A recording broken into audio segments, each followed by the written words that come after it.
souls, welcome to my channel where hobbies go to die.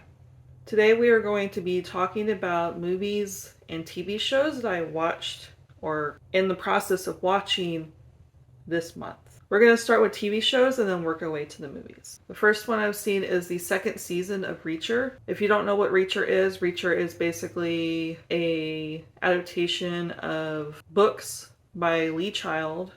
They are about Jack Reacher, a retired military police officer, and he is constantly finding himself in a mystery that he's decided to get involved with, or he's been forced to get involved with because they decided to involve him, and him solving that mystery and then moving on, because he is very nomadic. He is very minimalist. All he's got is clothes on his back and a toothbrush, and he just moseys on to the next town type of thing.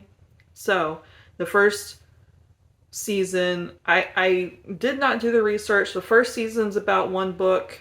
The second season is about book 11, that I remember. So they're kind of jumping books depending on the season. I guess whichever one they decided to film at the time. I don't know if they're doing it chronologically. My husband just recently read book 11 for season 2. Season 2 inspired him to pick up the books and start reading them. He borrowed the book from his friend, and then he immediately went off and bought 3 others because he enjoyed the book so much. He did say that the book is different to the season. So if you're into those kind of action-packed crime, mystery type of thriller novels about a one-man army type of dude, then you'll probably like those books, because he said he liked them.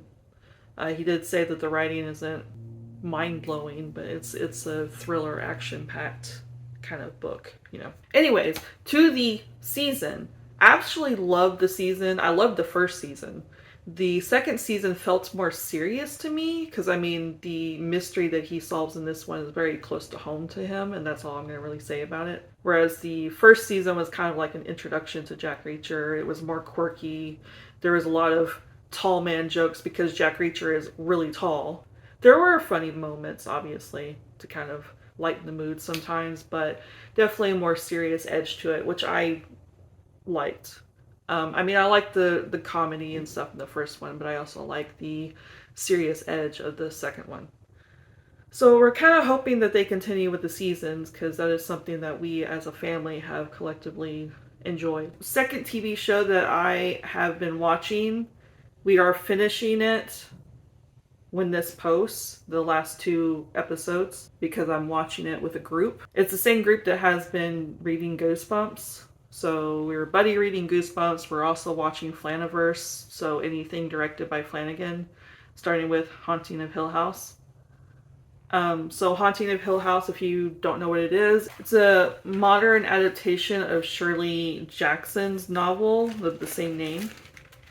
And what it is basically following the siblings, mostly the siblings, of a family that grew up in what later becomes a very famous haunted house in the country. It is spooky, but it's definitely more than that. There's a lot more deep family drama. It's more focused on the family than the spooky elements, to me personally. Like I said, there is a lot of spooky elements. There are a couple of jump scares as a warning, but it's definitely more focused on that family and the troubles that they went through after the fact. So I have seen this already, and when I saw it the first time, I think I was in a different mindset. I was more focused on binge watching a bunch of things that I've missed that I feel like I needed to watch, and I think I was more hopeful that this was more just a scary movie about a haunted house and people in it, but I guess I just was not ready for the very deep. It is sad and it's gripping, and prepare to have tissues and cry. It's that kind of movie or TV show, and I don't think I was ready for that when I watched it the first time. So rewatching it, I'm seeing it in a different eye. Quite a few of us have seen it already, but there are people who have not seen it in that group, and seeing it in their eyes fresh has kind of helped me kind of turn me over to really enjoying it and also appreciating Flanagan's artistry in what he does. So the second time around, I would give it 5 stars. I'm absolutely enjoying it. Check your trigger warnings and be prepared to cry if you're a very emotional type of person, because there is a lot of emotional things that are happening in this, but I would recommend you read it. Or maybe read it. I've actually not read the book, but I mean, watch it. I might actually pick up the book and read it, and out of curiosity see if it's anything like the TV show. Have you read the book? Have you watched the TV show? Have you done both?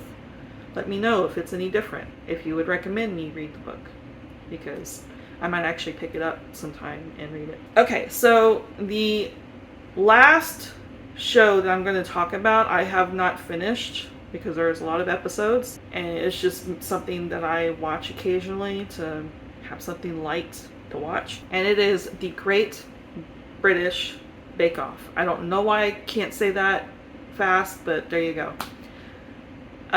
So it's pretty self-explanatory what this is. It is literally a baking competition. Every episode is a new week for them, and each week is a different challenge. It's one of those competitions where they slowly dwindle numbers, and at the end they have the grand finale. I'm on the first season. I've not finished. I don't know who won that one, but I have been enjoying it. It's something light and cheery for me to watch while I'm eating lunch or doing, having it in the background and doing something else. I actually prefer it to our American baking shows or any of the competitions, because the British one is more focused on the competition and the drama of trying to do that competition instead of focusing on the background stuff and the background drama and trying to turn it into a reality TV show like a lot of American competitions seem to do. I don't think I need to give it a star rating. If you want something light and happy and like baking shows and want to crave sweets while you're watching them, then there you go. So now we're going to talk about the movies. Now, my husband and I and his brother, which live with us, all watch a movie every Friday. So we got 4 movies, because there was 4 Fridays in the month. So the first movie we're going to be talking about was picked by my brother-in-law. He picked Ghastly Brothers. It is a Dutch movie, so you will have to be reading subtitles if you don't know the Dutch language. It is basically, and this was referenced in the movie, which I thought was funny, but it's basically like Ghostbusters, where you have these quirky people fighting ghosts. But this one is more focused on 2 brothers than unlike Ghostbusters, where it was a whole group of people. And this was more focused on a boarding school, a children's boarding school, that's got a ghost problem.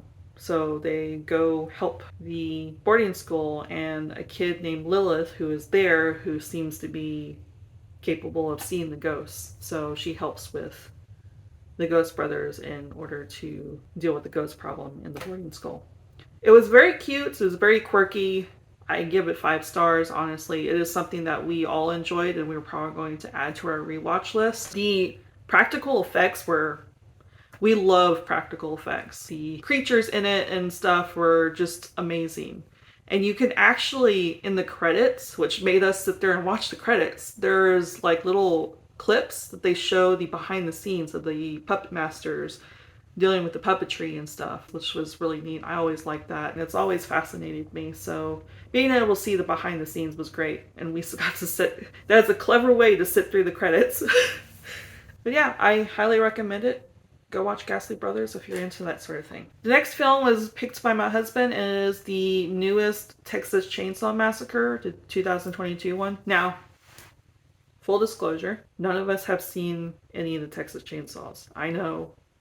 I understand. Everyone's probably gasping. It is a franchise that we were going to get to. We've all kind of missed out on all those kind of franchises. Scream, Friday the 13th, Nightmare on Elm Street, so on and so forth, all the slashers. So we've been going down the list. We've completed Friday the 13th. We've completed Nightmare on Elm Street. We've completed Scream. We are working on Halloween. And Texas Chainsaw is going to be in that. So this review is going to be based on people who've not seen the other films. We enjoyed it. Now, we are seeing this as just a slasher. We don't have any background to other films to decide. There's quite a few people who are into the Texas Chainsaw Massacre franchise who do not like the film. So maybe our review will change once we see the other ones. But we are just going to give it a solid 4. It was a solid slasher film to us. There was a lot of really good scenes, the bus scene especially. I mean, there are elements that are just kind of made us like, really? That's kind of with all slashers. You really only see slashers for the monster or person that's doing the slashing than you do anything else. That's just really all slasher films are to us, honestly. I might do like an update follow-up once we watch the other films and decide whether or not we actually did like the newest one.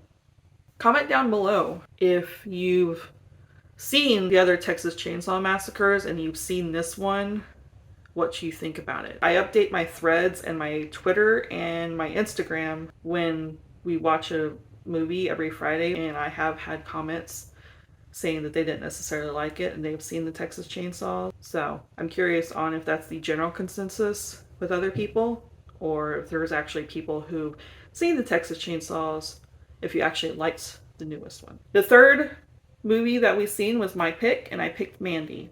It is a film that's on my list of things that I want to see. So we finally got to see it. So what this one is about is basically someone's boyfriend.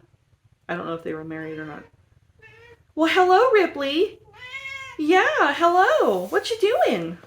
Our new cat is very, very attached. She has separation anxiety and stuff.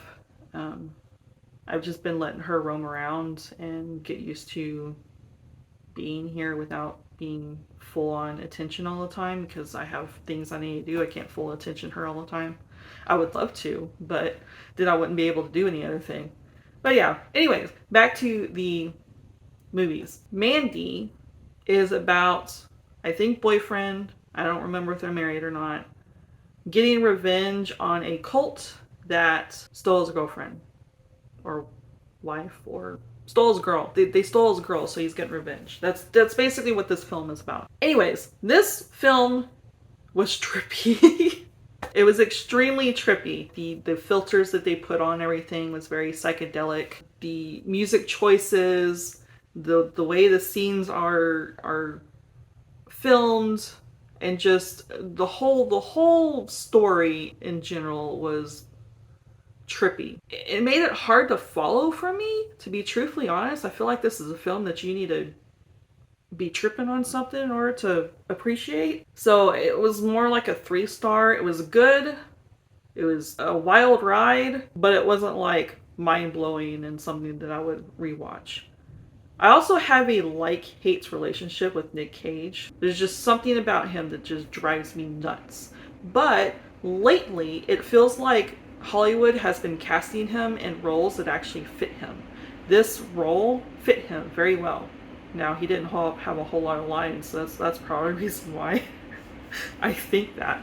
But it just feels like that they finally figured out his niche and has been utilizing that. He was great in Willy's Wonderland, which again, he didn't have any lines for. I'm starting to see a pattern. He was great in Color of Space. I can't remember the name of it, which is another trippy film, and I actually like that one. I would recommend that one over this one. I think it's an adaptation of one of Lovecraft's stories, I think. Renfield, that was another one that I felt like he definitely fit the role for. That was a pretty good film. I don't think I would rewatch it, but it was pretty good to watch at least once. Anyways, yeah, so I think I've given the star rating already, but 3 stars. It felt like a crazier heavy metal, if you can make heavy metal crazier. Would I recommend it? If you're curious, sure, go ahead and watch it. But I wouldn't recommend it beyond that. And then the last one was, again, brother-in-law, rotated around to the brother-in-law again, and he picked Lifeforce. It is a 1985 film. It is a movie adaptation of the book The Space Vampires by Colin Wilson. I mean, that title alone kind of gives away what Lifeforce is about. So is Lifeforce, to be truthfully honest. But it is a sci-fi horror about people going to, I think it was a comet that they went to go investigate. They went to investigate something in space, and they discovered an alien spaceship and brought subjects on board. And I mean, if you've seen enough sci-fi horror, you know what happens when you do that. It was okay. Again, it was a 3-star. I'm glad I watched it out of curiosity, but it's not something I would highly recommend. If you're curious, you should watch it. I felt like the acting was very stiff and awkward, but I feel like that about a whole lot of 80s or older films. A lot of the times the acting just feels very stiff and reading line by line off a teleprompter or something like that. You know, that type of thing. It's just very But I did like the practical effects. This is another movie in the movies that we've seen where practical effects were used, and it was great. So that's the reason why I really gave it 3 stars. But the story itself was, I mean, it was intriguing. It was intriguing enough where I would probably actually pick up the book to read just to see if it's any better or if it's different. It felt like they smashed several concepts of horror together into a sci-fi film to me. But I don't want to give away a whole lot. I kind of gave away a little bit of it because, I mean, Lifeforce in the book's title. So you can kind of guess, you know, at least something about it. But there's more to it than that. So if you're curious enough to watch it, give it a watch. That was it. That was all the movies. That was all the TV shows that I watched this month. I will do this again February. I'll do this again at the end of every month. I will be back next Wednesday for my January wrap-up of books I read. So until then, like, comment, subscribe, and I'll see you next Wednesday. Bye, souls.